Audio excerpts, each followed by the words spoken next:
ছাত্র জনতার গণহত্যার বিচার হবে আন্তর্জাতিক অপরাধ ট্রাইব্যুনালে। এক্ষেত্রে ১ জুলাই থেকে ৫ আগস্ট পর্যন্ত হত্যাকাণ্ড আমলে নেওয়া হবে বলে জানিয়েছেন আইন উপদেষ্টা।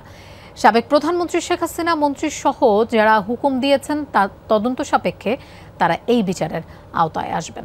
অন্যদিকে আন্দোলন কেন্দ্র করে দায়ের হওয়া মিথ্যা ও হয়রানিমূলক মামলা ৩১ আগস্টের মধ্যে প্রত্যাহারের সিদ্ধান্ত জানিয়েছেন উপদেষ্টা।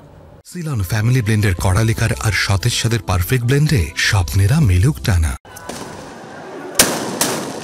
কোটা থেকে সরকার পতনের এক দফা আন্দোলনে ১৬ জুলাই থেকে ৫ আগস্টের মধ্যে নিহতের সংখ্যা ৪৫০র কাছাকাছি। নানা মাধ্যমের তথ্য অনুযায়ী এসব হত্যাকাণ্ডের বেশিরভাগই আইনশৃঙ্খলা রক্ষাকারী বাহিনীর গুলিতে। এমন হত্যাকাণ্ডকে গণহত্যা হিসেবে দেখছে অন্তর্বর্তী সরকার। এক্ষেত্রে হুকুমদাতা হিসেবে সাবেক প্রধানমন্ত্রী শেখ হাসিনা মন্ত্রীসহ আইনশৃঙ্খলা রক্ষাকারী বাহিনীর ঊর্ধ্বতন কর্মকর্তাদের বিরুদ্ধে তদন্ত সাপেক্ষে বিচার হবে আন্তর্জাতিক অপরাধ ট্রাইব্যুনালে। আর এই তদন্ত জাতিসংঘের তত্ত্বাবধানে হবে বলে জানিয়েছেন আইন উপদেষ্টা। শুধুমাত্র পুলিশ ছাত্রলীগের অপরাধ দেখলে তো হবে না, বিদায়ী সরকারের প্রধানমন্ত্রী সহ অন্যদেরও যদি কমান্ড রেসপন্সিবিলিটি থাকে আমরা সেটা পর্যন্ত খতিয়ে দেব। আন্তর্জাতিক অপরাধ ট্রাইব্যুনালে সকলকে বিচারের আওতায় আনা সম্ভব। বিচারে সত্যিকারের স্বচ্ছতা নিরপেক্ষতা নিশ্চিত করার জন্য আমরা জাতিসংঘের তত্ত্বাবধানে আমাদের ইনভেস্টিগেশন টিম থাকে, তারা কাজ করবে জাতিসংঘের তত্ত্বাবধানে।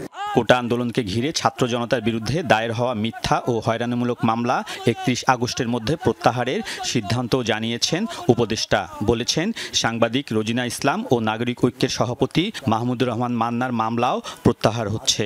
আত্মবিশ্বাসী ৩১ আগস্টের মধ্যে সব মামলা প্রত্যাহার হবে।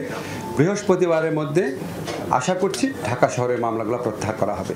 উপদেষ্টা বলেন, নির্বাচন কমিশন সংস্কার করা হবে, ফিরিয়ে আনা হবে ভোটাধিকার, বিচার হবে অর্থ পাচার ও দুর্নীতির সাথে জড়িতদের, বাতিল হবে বিদ্যুৎ ও জ্বালানি খাতের দায়মুক্তি আইন।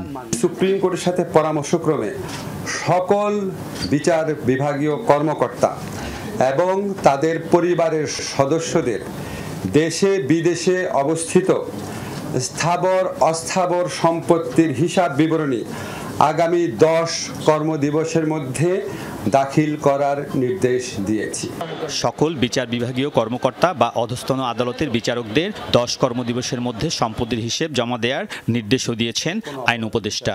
আমার দেশের সম্পদ, আমার দেশের ব্যাংক লুটপাট করে নিয়ে যাবে, এটা তো আমার আপনার টাকা, এটা তো আপনার সাবেক সরকারের মন্ত্রীদের টাকা না, জনগণের টাকা যারা নিয়ে গেছে তাদের অর্থ ফেরত আনার ব্যবস্থা করা, তাদের বিচারের সম্মুখীন করার জন্য যতটুকু করা দরকার অবশ্যই আমরা করব। উপদেষ্টা জানান, সাইবার সিকিউরিটি সহ নিবর্তনমূলক সব আইন বাতিল অথবা সংশোধন করা হবে। বিচার নিশ্চিত করা হবে সাগররুনি হত্যার। আলমগীর স্বপন, যমুনা নিউজ, ঢাকা।